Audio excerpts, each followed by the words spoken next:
Hello, everyone. I'm glad to introduce next panel. It is called Value and Care, the Art and the Economics in the Digital Age.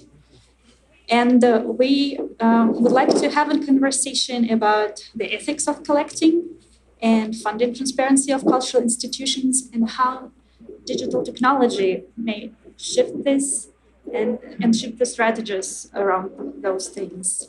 So we all know that digital technology influences almost every aspect of our life.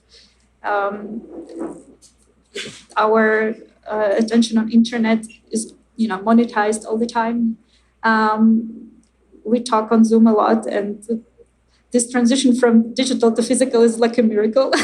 Like today, I met the Dorian and thought, "Oh, you look not that much digital anymore."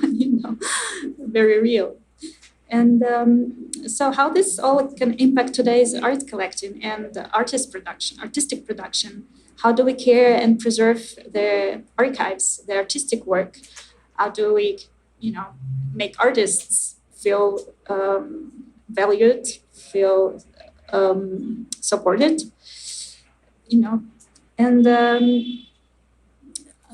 I'd like to introduce how we move. no. So Dorian Rios is a Mexican-based curator and researcher and educator. She is a digital as a cultural producer. I'm sorry. So her work is focused on digital art and post-digital practices and new materialities. She's also founder and director of Antimateria, an online platform, and I think she'll talk a little bit more about it. And she was a chief curator at Centro de Cultura Digital from 2019 to 2021. And our second guest is Wade Wallerstein, that arrived from San Francisco yesterday. He is a digital anthropologist and strategist and curator.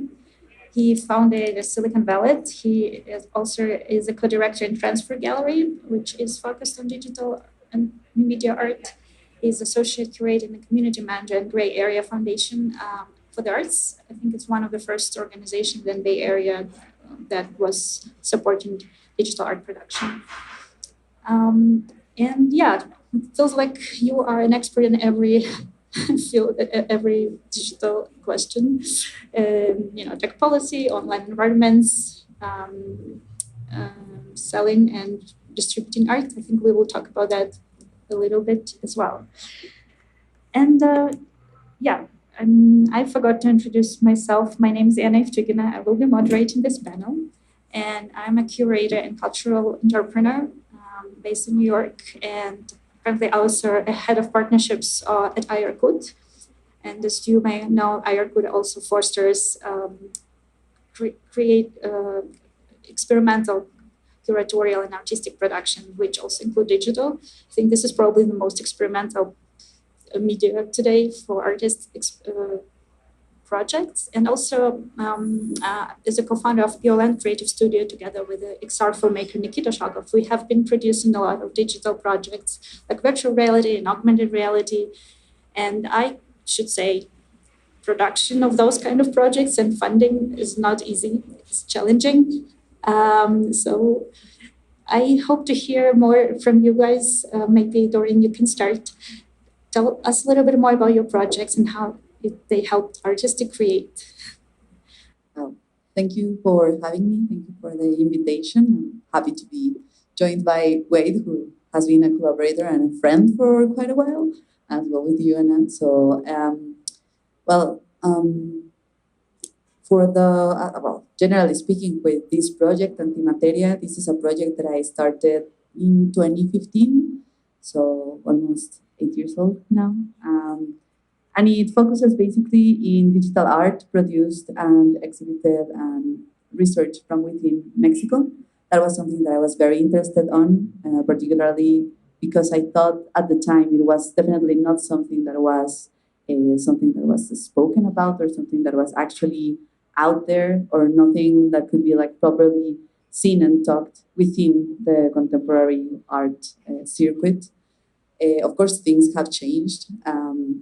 And I think that I am very grateful actually to think that now we can expand into these conversations into other fields, because it's not as if these digital practices are just, a bit of production that can be traced into a particular, like area or community. It's something that broadens and that fuses with other kind of practices as well. And that's also something that I was very interested in looking at. I guess with antimateria is, no, it was something that was quite organic, to be fair. Probably the first year was a very naive approach to what could I do as someone who was interested in digital art, but who wasn't necessarily like an art professional myself. Back then in 2015, I had just very recently graduated from the Bachelor in Architecture. And I was just, like a big fan of the internet, but that was pretty much it, right? Like I had no other kind of structure behind, or let's say so-called validation behind whatever I was doing. But I was definitely interested in expanding into these areas because little by little I started, knowing artists and curators and researchers and other art professionals who were invested in working and thinking around digital practices and what does that mean, not only in terms of materiality, but also in terms of exhibition spaces and also, in, of course, funding opportunities and how to create like a more interconnected practice from what was going on back then in the broader field of contemporary art. So I guess at first it was just like a very naive attempt to, make a case of saying, there's a website out there somewhere run by someone who actually happens to enjoy these kind of practices and wants to know more about them. And probably, like the first year was pretty much like that. I very organically started approaching artists mainly, just, sending them like DMs or emails or whatever, just to getting them to share with me what they were working on and why they were interested in creating art with digital tools. Like what was their interest in this kind of connection. And to be fair, like one thing led to the other, which I think is also a really nice metaphor of a network itself, because I started connecting, with like, let's say, like isolated individuals, if you will, and they, happen to know other person or other collectives that were also interested in these kind of practices. And that's pretty much how I started connecting what was going on in here. And of course, I cannot say this is something that actually encompasses like the whole ecology of it, but it certainly gave me a look of what was going on. And I thought that was super interesting. But then again, one thing that popped up at some point, it was that, probably having these conversations, it is very useful. Having a website that could showcase somehow their practices and their interest was also very useful, but it was definitely not enough, right? So yeah, like a year after I founded Antimateria, I was already thinking, in kind of like, well, I want to become a curator, but I didn't really know how. Like most of the curators I knew, well, first off, I'm not from Mexico City, so that was, first wrong step, I guess. So, and I didn't study art history.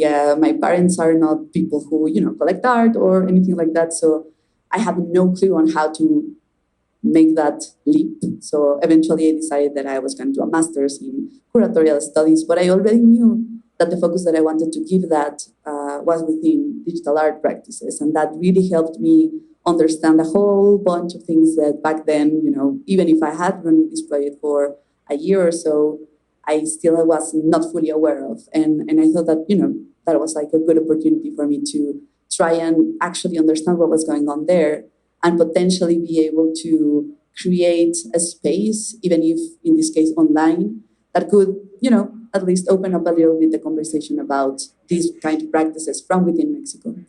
And I guess little by little, it started becoming less of a naive project and more of a project that kind of tried at least to respond to those, gray areas, I guess, in terms of, representation and exhibition and research about digital art practices, locally speaking, because of course we can see a lot of other projects that are very similar to Antimateria, but most of them are showcasing artists from the US and Canada and Europe.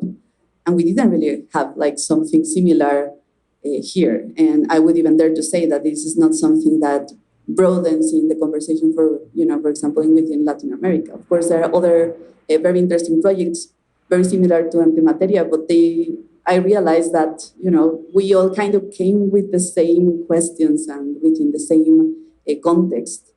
So yeah, I mean, after now almost 8 years of running this platform, which was always independent, and it's still independent, and it's still very much, me trying to make a case for, talking about these topics, and of course with a very good network of people who I have been able to collaborate throughout time, who have certainly been like the key and the essence of this and the project, and the reason why this project is still running is because of that.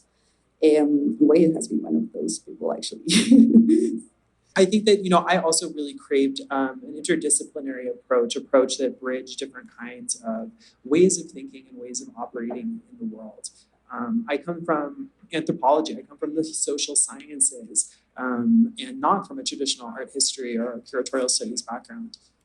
But I think that, in thinking about the way that digital communication technologies shape the way that we understand the world, that felt like the most urgent and pressing perspective to approach, this work. And I think also if we're thinking about, the art market more broadly, certainly is like the defining factor. Like I started my platform Silicon Valley in 2019 prior to the pandemic because I had finished grad school and I was home in San Francisco, which is kind of a quiet city, believe it or not. And I just felt totally estranged from the global art world that I had just spent, years working in and operating in. And I realized that 90% of the art that I saw was on my phone. And I assume that if that was the case for me, that's probably the case for most people. So, and most people are, we can't all fly around the world to go to Paris, to go to Tokyo, to go to Rio de Janeiro to see different art shows every week. I thought that we needed to think about, like, what does it mean to look at art? What is the art experience today? It's online, it's on your phone, it's in a feed-based space. And so maybe we should treat that space with a little bit more care, consideration, and intentionality. And since that time that I kind of was experimenting with displaying art in unconventional ways in Instagram, the NFT boom hit and the market totally shifted. And for the first time in my career, people were interested in purchasing digital files, which was amazing. I had been selling file-based artwork at Transfer Gallery since I started there in 2018. And the gallery itself had actually been selling works for Bitcoin since 2013. But that wasn't a news story, that wasn't interesting, that wasn't exciting until somehow NFTs became this thing that everybody was interested in and could make a lot of money off of. And so within that context, it's been really important for me to continue working in nonprofit community spaces like Gray Area Foundation in San Francisco, where I'm based, because the issue of thinking through care and consideration in the network is only becoming more serious over time.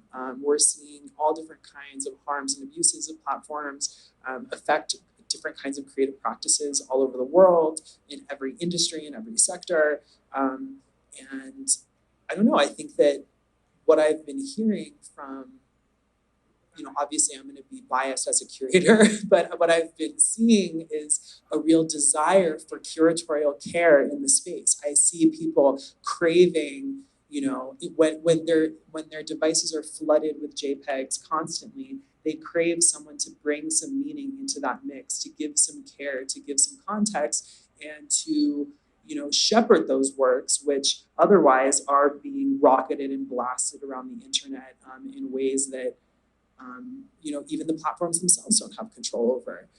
So I don't know, I think this is a really timely conversation and I'm really pleased to be here. Thanks for having me. Right. I'm curious about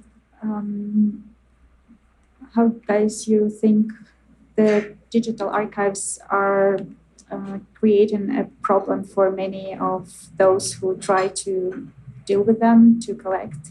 And there is a way that museums already work with that for a long time, but not individuals, I think, because it demands a lot of preparation and knowledge and equipment sometimes. Should we talk about that a little bit? Yeah, I think I can speak to that really quickly first. I think that, there's been a lot of conversation about NFTs, particularly in Web3, enabling any kind of person to become a collector and to purchase artwork and to have this really accessible entry point into the space. But I think that there's a whole bevy of costs and considerations that come into the market that people don't really talk about all the time. For instance, improper archival practice for file-based artworks. You should be transferring those files to a new hard drive every 3 to 5 years. That's a couple $100 every couple of years forever. Most people, when they purchase an NFT, aren't thinking about the material specificity of how they are going to maintain that work. It should say the decentralized storage protocol that's storing it goes down. We see this all the time. Blockchains fail or go bankrupt or stop working, and things disappear. They're gone. And so, I don't know. I hope that through education, through particularly relationships between collectors and artists becoming more transparent, that collectors can really understand what they're getting into and what the responsibility is with this artwork. And for you, Dorian, I think It's just one word. It's okay. Yeah, well, for research, I think it's also important, right? Yes. Well, like I said at the beginning, I'm a big fan of the internet, right? And probably one of the things that I can definitely see happening, especially within these collections that are not necessarily institution-based collections, is this whole notion of like going back into the early 2000s peer-to-peer network. That like we used to have this kind of interaction between each other through allowing access for others to get into our folders and files and all that. No, like I remember a lot having downloading, I don't know, gigabytes of music. That was actually when I understood what that meant. Like, what does this mean in terms of like how does artists work or LimeWire work or all this kind of stuff? It's basically someone else opening up their folders from within their own computers for you to grab basically whatever you want from them, right?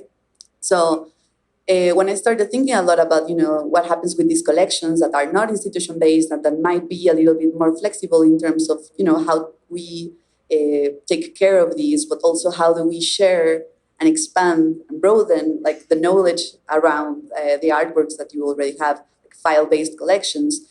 I think a lot about this notion of the dynamic archive. Basically, the dynamic archive is pretty much that, the peer-to-peer or the network-based care for these kind of collections. And I think that that's something that happens whether we kind of like it or not, or whether we are aware of it or not, in the sense that all the time, a lot of these artworks, where that be an image or a text file or sound or video or whatever that be, someone else might actually have access to grabbing that and keeping that in their own computers, right? So I think that one of the things that I see is making a case for building these networks for care, in this case, through these notions of the peer-to-peer and dynamic archiving, especially because even if it feels as if a digital file is very easy to take care of in the sense that it has no properly a physical materiality to it, the thing is that you do need to understand how these digital files work and operate and how their materiality exists within the space, because they do exist within the space, in order for you to take care of them. And that's something that we can definitely see, or that I feel like we can definitely see happening within this network-based collective care thing going on there. And that's, of course, it's not something that, we're kind of like inventing from scratch. It's, again, something that we've seen happening within the peer-to-peer logics. And one more note just to add on to that, I think that what I see happening more and more is that if this moment potentially calls for rethinking of what the collector and artwork relationship means. When you purchase it, just not to continue talking about NFTs, but to use NFTs as an example, when an NFT is minted, the file is oftentimes made available online publicly for free for anyone who wants to see it. So by purchasing that artwork, there's a certain act of public stewardship or public access that you as the collector are making available to other people. And in speaking to the title of this panel about the fetishization of objects, one thing that I think is really cool about this moment is that fetishizing act of collecting a material object, in this case, a digital media file, can benefit so many other people around the world who then also have access to it via IPFS or any other decentralized file storage protocol.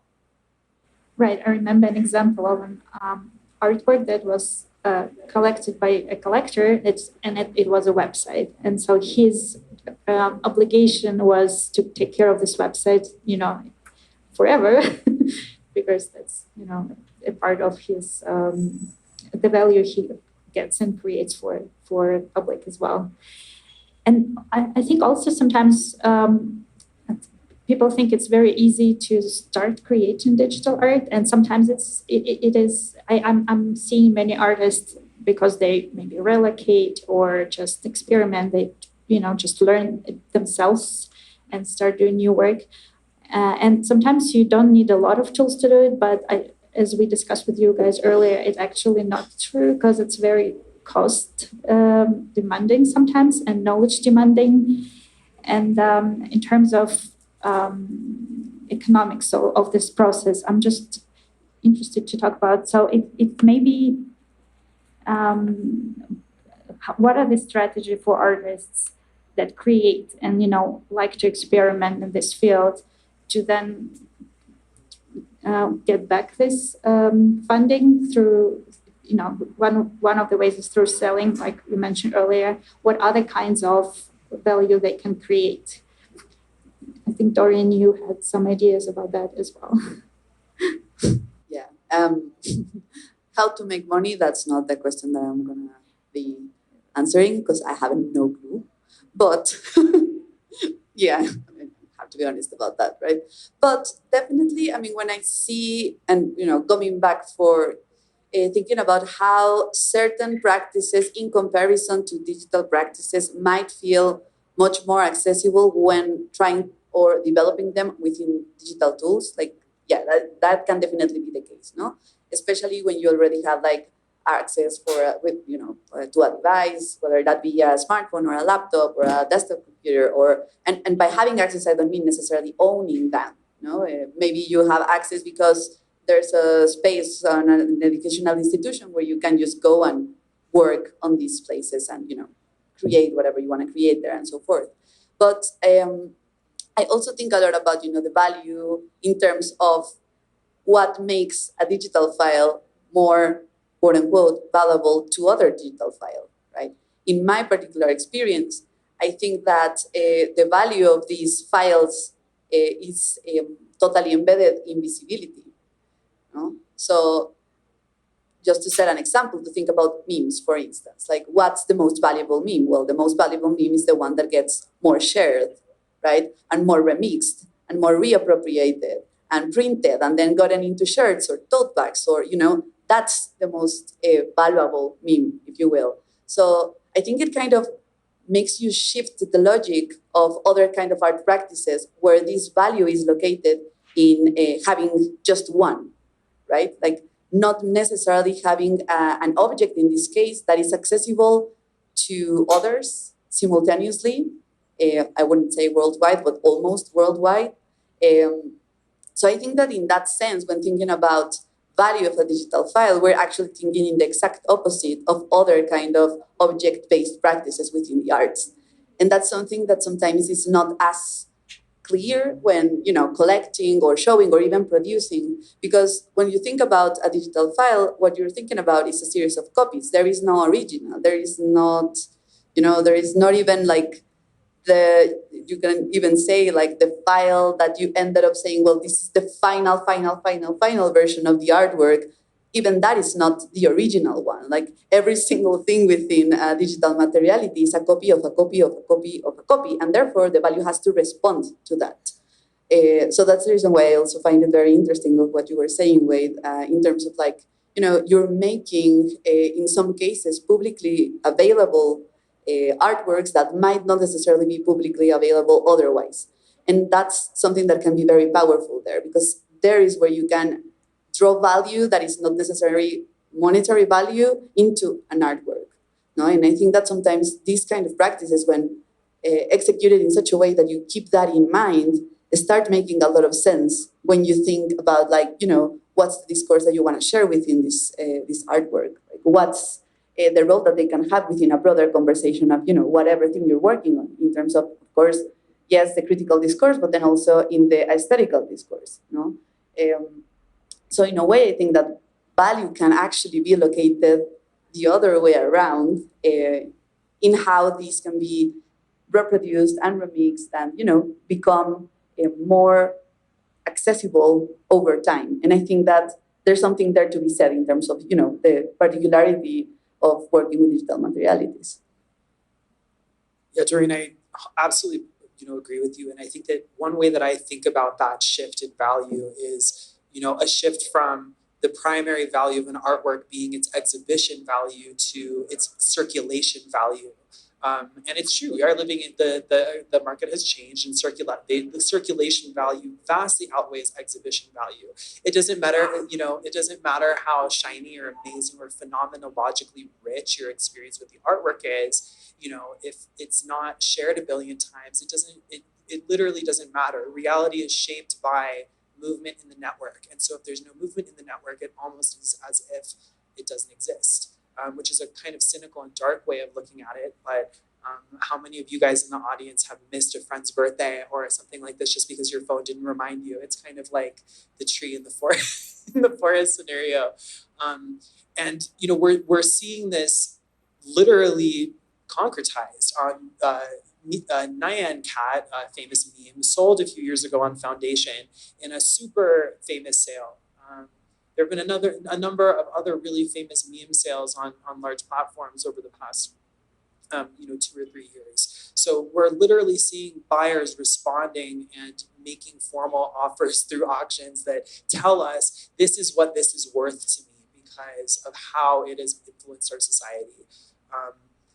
This is, we're seeing this more generally across the board as people wear PFPs or profile picture NFTs on their profiles on Twitter and Instagram, being represented by kind of like these aestheticized, fetishized, almost retrographic images. You see the kind of cartoon monkeys, the pixelated punks, what have you.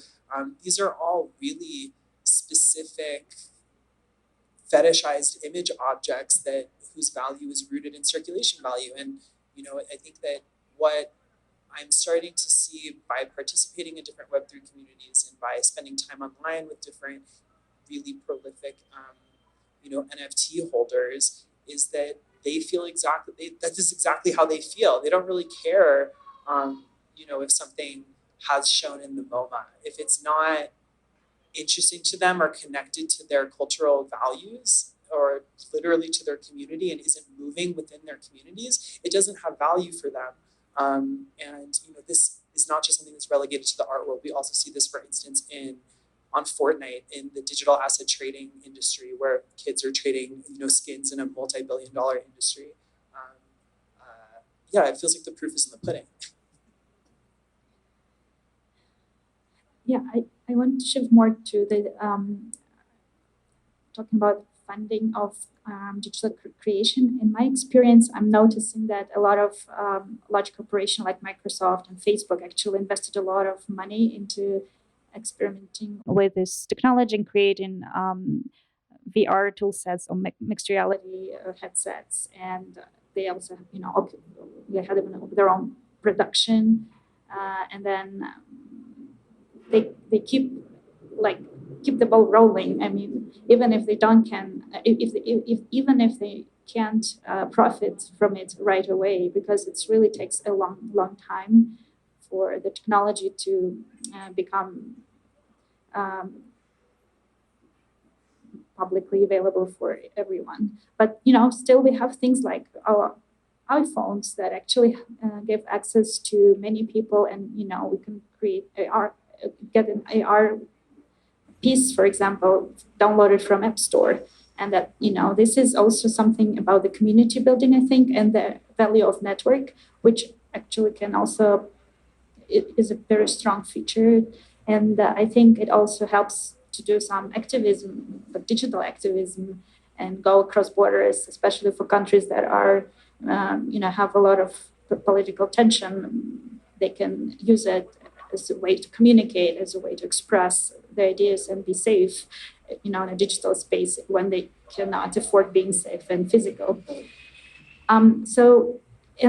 Recently I also noticed that two major festivals of XR production, the Sundance and Cannes, they actually stopped their open calls because their funder, for some reason, stepped away. And and these are the two major ones. And I just was thinking, do you guys think that, and also the idea that actually a lot of military funds this kind of research and development, even through universities, like Virginia Tech is a major hub, or NYU probably, but at Virginia for sure. Like, do you think we can shift from that sooner or later, because individuals can support the production, or what are your thoughts? Well, it's a tricky one, of course, because pretty much any technology that we have in hand is military technology, right? So, well, starting from there, that's an issue. And the main platforms that we use to distribute a lot of these, network-based or carrying of objects, of digital objects, are also mainly, owned by, three companies? Google, Amazon, Meta, Facebook, whatever they want to call themselves. 5-ish. So that's, it's small enough. And for me, I guess what is very important, and where I think that the conversation should go in a more urgent way. I mean, it has always kind of been there, but now I think it is more than ever something that we should be aware of, is, what happens with all of these black boxes that we have in hand? How do they work? Who benefits from it? Whether are these minerals being extracted from, under which conditions, and where is this actually affecting very physical, geographical, ecological, contexts. So I think that definitely what I've seen, and especially going back to this, idea of using these platforms or certain technologies for activism and so forth, I think that one of the main things is, how do we understand what we are using? Acknowledging where it comes from. I think it allows for us to rethink what we're doing with them. So it's not something, at the beginning, I would say, like, maybe you are lured into producing, a million things with these kind of devices just because you can, but not necessarily because you should, right? And not necessarily because you have anything to say. Which is, a case, for instance, within the NFT community, sometimes it's just like throwing stuff out there because you can. And what's the value on that? Like, where's the actual responsibility on that? But I would say, like, the first stuff, we have to acknowledge where this is coming from. Second, how can we benefit from it? Like, not benefiting just the people who are developing these platforms, or who are working from within these very particular elites, but us. And I think that a lot of that comes from, of course, Fab Labs, and a lot of more like DIY spaces that are based everywhere. I see, at least, here in Mexico, the for instance, thinking about the plazas de la tecnología, like the technology, I don't know, selling centers for technology or something like that. I don't know how to translate that, but these places, like, for instance, for me growing up, it's like I didn't really have like a laptop that was coming from, new from scratch from the distributor, no? Like, I didn't go to Apple Store and be like, oh yeah, I'll get like a brand new Mac or whatever. Like, that for me, that was not the reality. My reality was, I go to the Plaza de la Tecnología and tell someone what I need, and they build that for me. And even if now it can sound like very fancy, like, oh, you get to optimize and personalize the technology that you are going to buy, actually is the other way around. It's the places that make it more accessible because it is not, let's say, new. But I think there is something that is happening that is very interesting and very special because, of course, the sellers of these places are not necessarily, like the biggest engineers coming out from like the best funded universities or anything like that. Like you do not really have that. What you have is a community that acknowledges how something works, where it comes from, and how they can build something new from scratch. And I think there's something that is very, very powerful that we should be looking into. And not only the network in the sense of like, this, I don't know, very, network that's online based and that's still feeding off other kind of, strategies and even logics and policies and so forth that you don't necessarily agree with. And I see that there is where a lot of, at least here and, within this time that I've been working with artists in Mexico who work with digital art practices, for a lot of them, it starts from there. And, I guess that is what I find like, Yeah, also I think digital media gives a lot new ways to collect, like, when there's co-ownership or like tokenization. I don't know if you had anything, any works like that in your projects or practices with Transfer Gallery. Yeah. So a few years ago, as NFTs began to become popular, I was really, perturbed at the way that there seemed to be a lack of care in the space or a lack of consistency and critical rigor. And I got together with my partner at Transfer Gallery, and we thought about the question, what does it mean to transact? Like, what does it mean to sell something, to buy something, to transact with someone else? And we invited 50 artists to respond to that and either create new works or submit existing works, around this topic that answers the question. And we asked them that each work that they should submit should also be considered an offering to this new space, to the new economies that are emerging, into the new market of NFTs, rather than entering the space with a kind of chip on our shoulder about being here first and digital art not getting the recognition it deserved earlier. Let's participate in a really holistic and wholehearted way. And the artists in the show could choose what would happen to their work. So they could either have their work be sold as an NFT, as multiple editions, or as one edition. They could have the work not be for sale. Or they could have the work be for sale only in traditional fiat through a traditional contract of sale. And I had multiple artists, kind of submit to this show, and this was a really big opportunity where they could have kind of, for many of them was their first foray into this new space. And a number of artists, and they, they potentially had some money to make, and a lot of the artists actually chose not to forbid their work to be for sale, because to them, value isn't transacting with one person, it's the relationship between the buyer and the collector. And they would never want this kind of like anonymized experience of their work kind of being like ripped out and like rocketed around the net. I think that, I don't know if this is totally answering your question, but I do, in speaking to what Doreen was just talking about in terms of thinking about access in these kinds of narratives and who gets to make the decisions.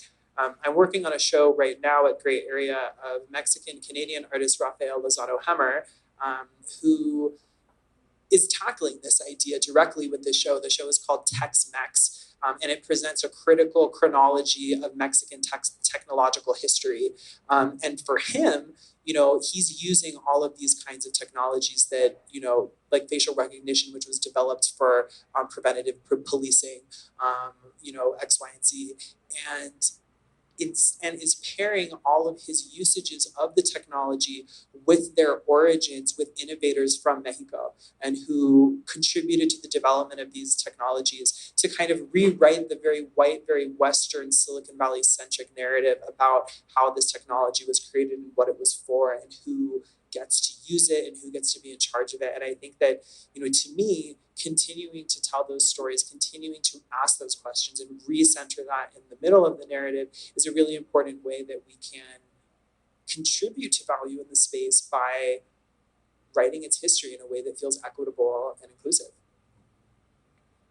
I also think that it's great when digital art is grounded in physical exhibitions, and that the curators, and I mean, I totally agree that, as you mentioned earlier, that this field really craves for curatorial support. And, as this NFT boom is gone, it's actually a good moment to develop their work. And also, I actually found it beneficial because of the interest of other, industry organizations, like that created blockchain platforms or other kinds of digital art platforms. They actually developed a lot of legal infrastructure for that really is beneficial for the artists. So they really thought it through from the business perspective. And this is something that is actually available now for artists, and to, can help them to be productive and to get more value for themselves back. I think for us as gallerists and curators and researchers, it's absolutely critical, and to take care of the artists in the first place, so that they have a proper environment, or like creating residencies, or creating opportunities for them to have tools, have access to equipment, but funding for that, and or getting this kind of values from the community. So on this note, I think we could, if you guys have any wrap-up thoughts, or wishes, or maybe you can share some of your plans in this field.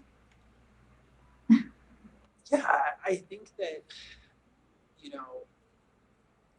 what's most exciting to me right now in terms of thinking about new markets and value and the role of the artist within all of this is the reminder that there's been a lot of, to me, really problematic rhetoric about artists being able to do things on their own because of new technologies or digital sales methodologies, you name it. And I think that's really problematic, because I think that puts an undue and unrealistic burden on the artist. The artist shouldn't always necessarily be expected to be their own PR team, be their own marketer, be their own SEO manager, be their own web designer. The list goes on and on and on. All of the most famous artists that are making the most money have dozens, if not hundreds of people at the biggest galleries in the world doing all of this for them. And so there's a huge responsibility that places on the artist. I've seen also a lot of artists, especially with the rise of Web3, kind of shifted to tech entrepreneurial space, turning their projects more into brands versus discrete artworks. And I'm super excited for artists to try new things and to make business moves and do all of these things. But I think that there are certainly a lot of cases where artists are being forced into roles that don't fit their desires, that don't fit the critical frameworks that they're trying to unpack in their artworks, and that, quite frankly, again, puts an undue burden on them. It's an undue amount of labor. And so as this space develops, I just want to reemphasize the very critical need for gallerists, curators, preparators, handlers, registrars, every kind of arts worker to do all of these things. And maybe the work that they do isn't going to look the same as it did at a traditional gallery, but artists are always going to need advocates. They're always going to need people to help them tell their stories. And I think that we as an industry need to just be smarter and think of more creative ways of doing that and serving them better. I am hopeful for the acceleration process. I think that we are very much in need as well to take a break. No, take a break from producing, take a break from just doing. No, not only because of this, like the scenario of like having to be everything in one person, but then also having to keep yourself active, right? Like not only you have to do all of those things yourself, but you have to do them all the time. No? Like if you are not there, you are not. If you're not creating and sharing and doing all of this stuff, then you are not visible or whatever. And I think that I really crave that. Like I really crave that slowing down process, which is definitely something that has been spoken in a lot of areas. But I think that now at least it is more of a common conversation with my peers, but then also, for instance, with the students that I am currently sharing with. No, like we understand that we need that, and we are aware that the value that we have as creatives or as curators or as artists might not necessarily be connected directly to, keeping the system going, in the sense that it demands certain things from us that we used to be very willing to give, and I think that we're just not willing anymore. And I think that's fine. I think it is fine to, slow down, and especially when thinking about digital practices, to really think what you want to do. Like, who do you want to share with? Who are you speaking to? Why are you doing this? Why with these tools? And actually taking the opportunity to do that, because I, not only, within the art world, but also, I think that we are always like overly stimulated by everything. So we just do not get to enjoy anything that we do or read or see or listen to or think or whatever. And that's very problematic for a lot of reasons, like not only in terms of, how do we keep this creative ecosystem existing, but actually how do we keep doing what we're doing with like an actual reasoning of why we're doing that, or like why we decide to exist within this particular circuit. So I crave that. Yeah, I like that very much. So let's be mindful about creating and about working. Thank you guys a lot for sharing your experiences and thoughts, and being so inspirational, I think, to me at least, and for our audience. Thanks a lot. And yeah.